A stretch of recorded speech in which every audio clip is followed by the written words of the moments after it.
여러분, 안녕하십니까.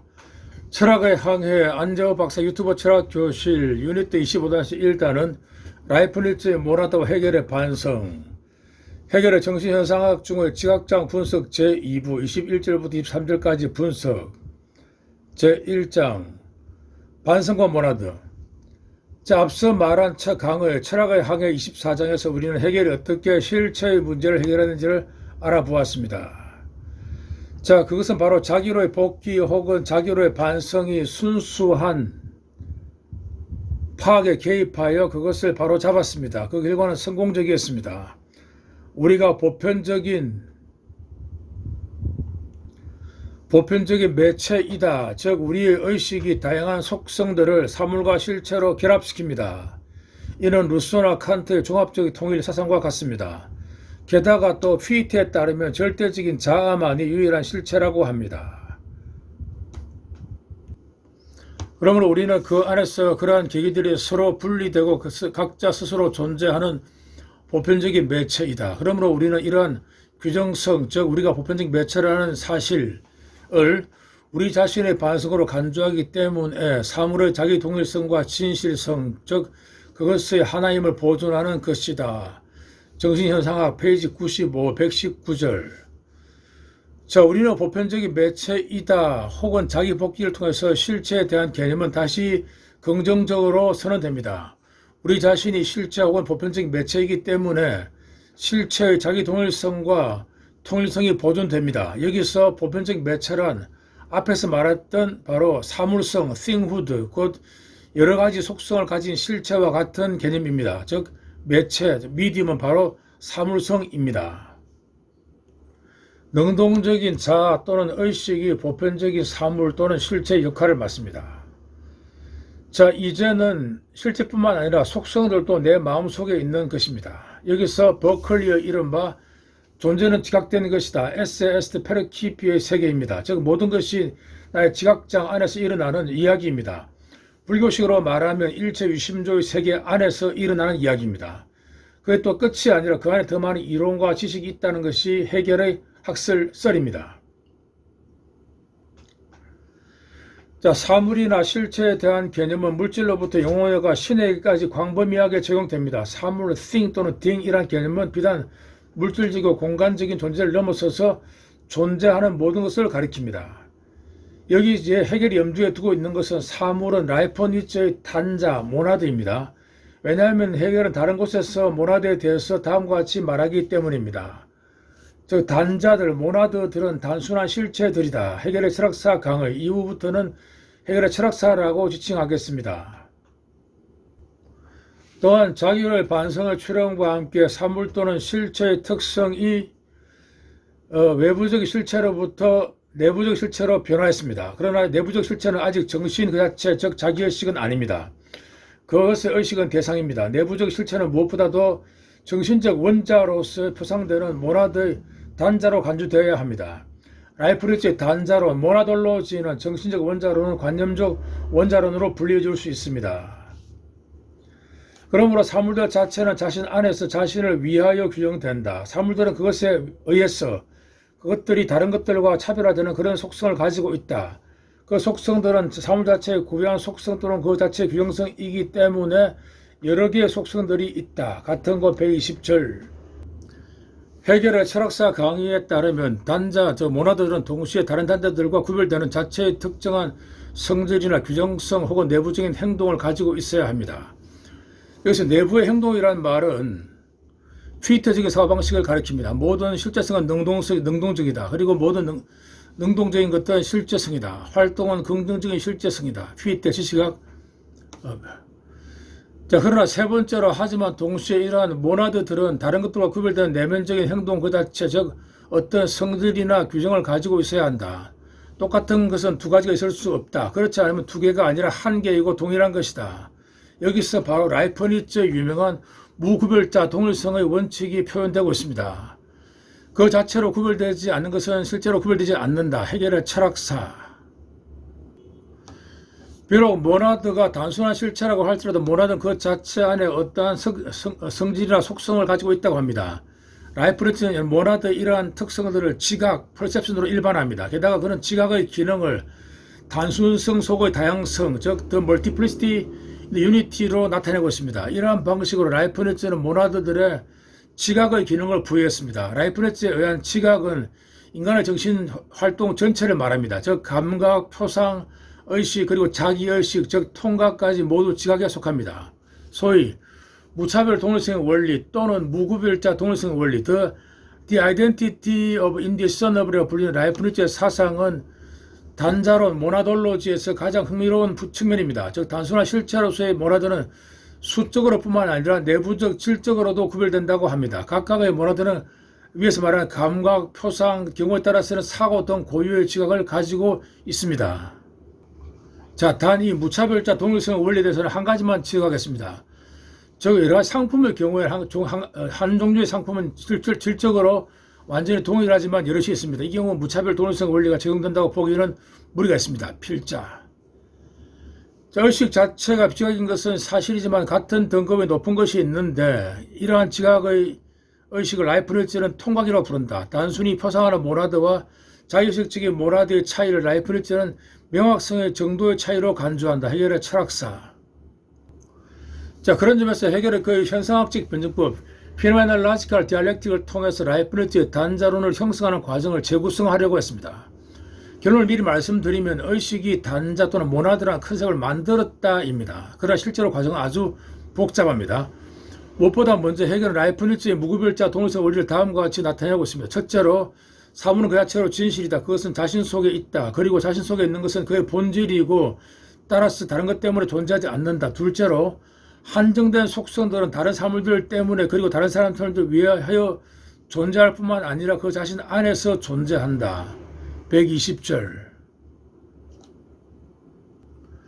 자, 이제 사물과 속성들의 관계가 제대로 인정됩니다. 즉 사물은 그 속성을 가지고 또 그 속성들에 의해서 다른 것과 구별됩니다.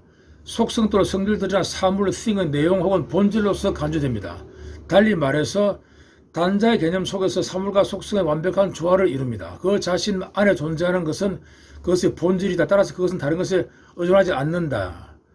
그 자체 내에 있어서 있는 것은 개별적인 단자들의 내용과 다르지 않습니다. 그것은 바로 단자들의 지각이며 단자의 성질입니다. 그런데 이 한정된 영어로 determinate 속성들은 타자에 의해서 뿐만 아니라 타 자신에 의해서도 존재합니다.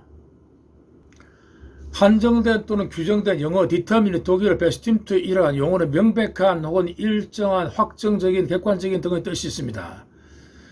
자, 그들의 속성이 없으면 사물 혹은 단자들은 자체로 인식이 안 됩니다. 즉 그들은 자기 동일성을 가질 수 없습니다. 따라서 해결은 라이프니츠의 법칙, 즉 무구별자 동일성의 원리, The Principle of Identity of Indiscernible 혹은 해결의 용어로는 구별할 수 없는 것들의 원리, Axiom of Undistinguishable을 완전히 인정합니다.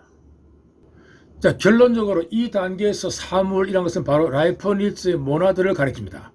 모나드는 자신만의 세계, 즉 속성을 가진 정신적 원자입니다. 이러한 속성들이 그 본질을 이루고 있습니다. 그러나 속성은 실제로 한정된 속성들입니다. 즉 각각의 속성들은 도리어 그 자체로서 공통적이고 보편적입니다. 즉 한 속성 집합, 즉 사물 또는 실체의 원소들은 다른 속성 집합, 사물 또는 실체에서도 발견될 수 있습니다. 즉 어떤 실체의 속성을 하나하나를 보면 이들은 또한 다른 실체에서도 각각 발견될 수 있습니다. 가령 색, 맛 같은 물리적인 속성이나 내향적 또는 외향적 같은 심리적 속성들 특성 역시 마찬가지입니다. 따라서 한정된 determinate라는 속성들은 다른 사물들에 대해서 존재할 뿐만 아니라 또 동시에 자기 자신에게도 속한 존재한다라고 해결은 말합니다. 그런데 이 모든 아이러니컬하게도 단자로서의 어떤 유한성을 지시합니다. 여기서 단자 모나드의 도리어 종말이 시작됩니다. 모나드들의 한정적인 또는 규정적인 속성은 다른 것뿐만 아니라 자체를 위한 것이다. 그 속성은 보편적인 성격이 있습니다. 그런 점에서 단순한 실체로서의 모나드는 변화되어지고 파괴될 수 있습니다. 즉 라이프니츠 확신과는 달리 그의 모나드는 통일성과 자기 동일성을 잃게 됩니다. 모나드는 그들 자신과 다른 것들을 위한 것입니다. 바로 모나드들의 이중성은 실로 그것의 유한성입니다. 그러나 어쨌든 이런 라이프니츠의 어떤 그 구상과는 다른 해결 자신의 해석입니다. 이처럼 현상학적인 변증법에서 흔히 볼 수 있듯이 속성은 자체로서 단일적이며 보편적이고 자기 동일적이며 자신과 관련된 것입니다. 따라서 소금과 같은 일부 속성의 소유자들은 그 속성 또는 재산에 대한 독점적으로 지배를 할 수 없습니다. 자, 프로퍼티의 말은 재산 혹은 속성 등의 두 가지 뜻이 있습니다. 따라 실체는 그 원소들, 즉 속성들로 분해될 수 있습니다. 따라서 일상적 의식은 모나드 들어있던 통합은 자체가 아니라 외부적인 의식인 관찰자에서 귀속된다고 생각할 수 있습니다. 우리 혹은 의식은 모나드가 다양한 속성을 한 곳에 모을 힘이 없기 때문에 모나드에 주어진 통일성이나 동일성이 우리 의식에 있다고 보고 있는 것입니다.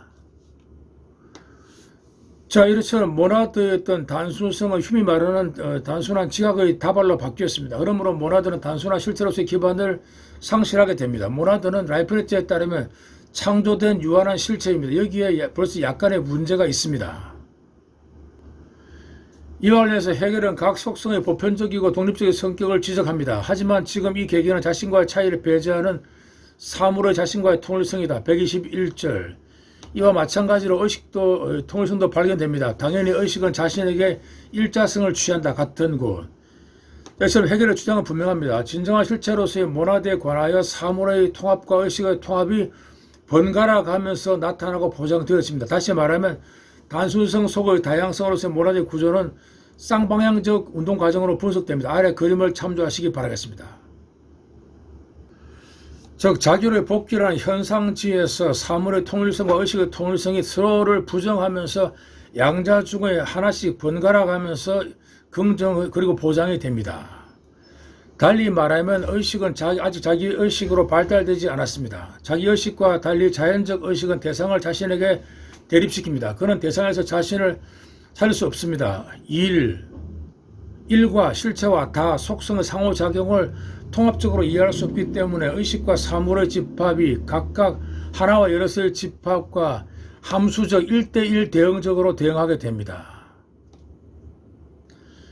자, 그림 보시겠습니다. 왼쪽에 그 사각형의 의식과 사물이 보이고 오른쪽에 하나와 실체와 여러 속성이 있습니다. 자, 보면 파란 줄이 보이죠. 두 가지 어떤 대응, 이런 대응 또는 십자 방향의 빨간 줄의 대응.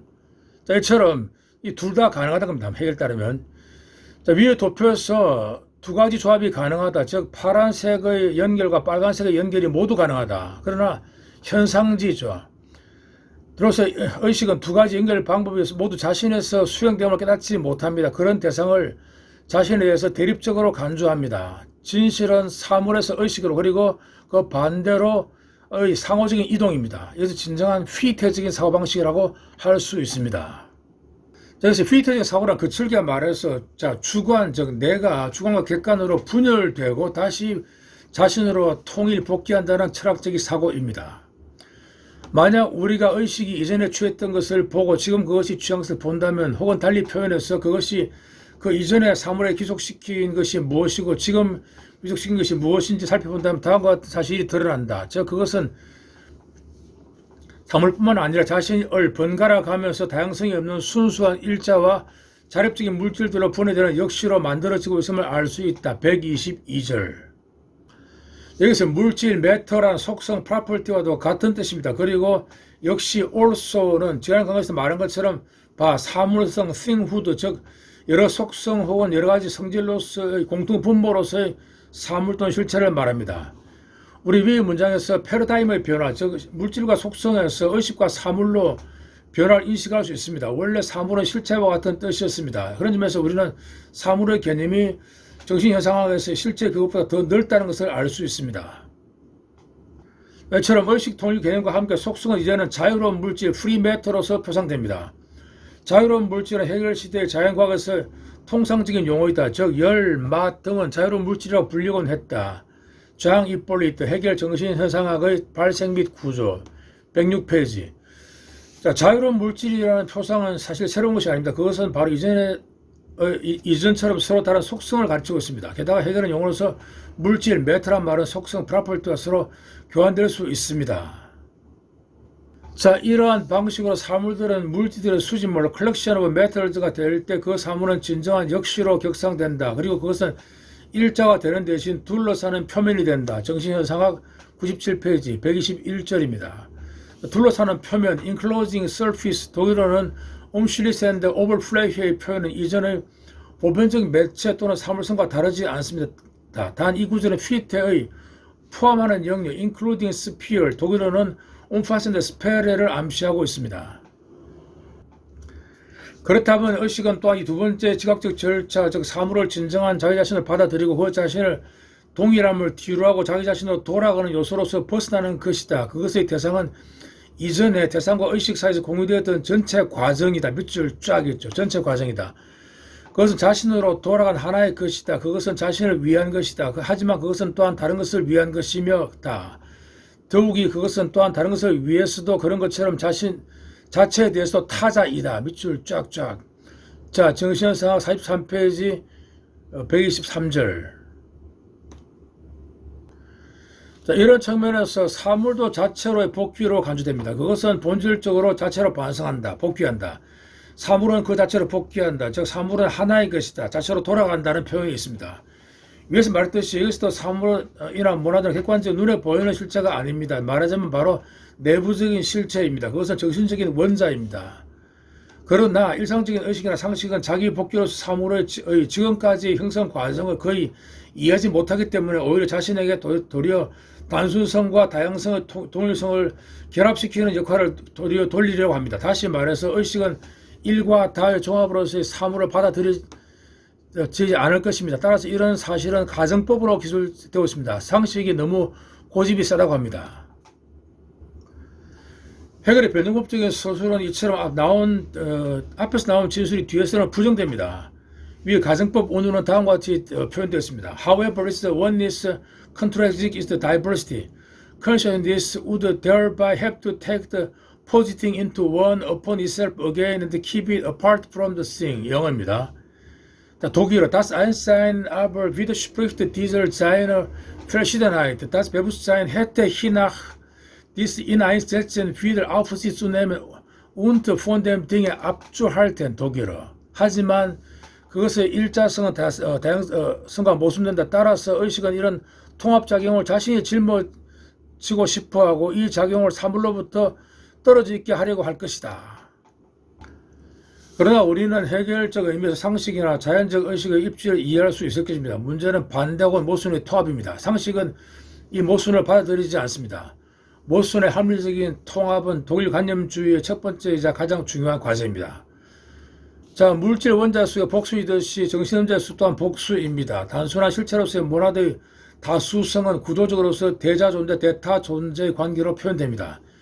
두 모나드 사이의 이러한 구별은 정신적 원자, 모나드의 내용물이 서로 같지 않기 때문에 필요합니다. 질적으로 모두 같은 물질 원자와 달리 정신적 원자로서의 모나드는 그 내용적 속성에서 모두 다릅니다.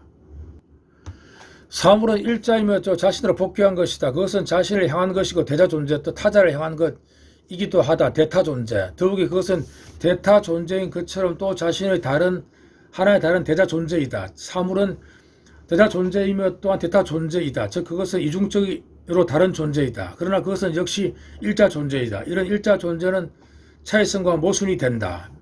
123절.